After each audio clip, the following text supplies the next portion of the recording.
Assalamu alaikum. This is Samuel Bashar. So, recently I attended my MBBS exam, and guess what?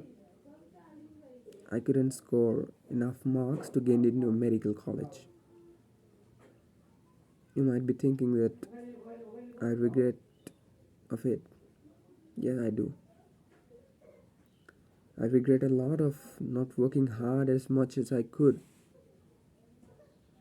The whole scenario was,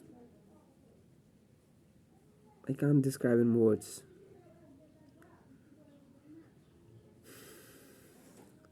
Whatever, let bygones be bygones.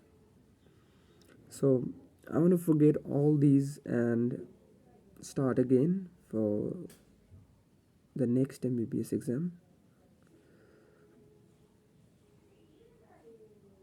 Till then, pray for me, everyone.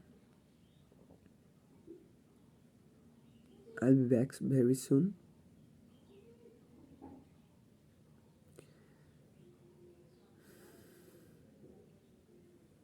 Assalamu alaikum. Samuel Bashar signing out.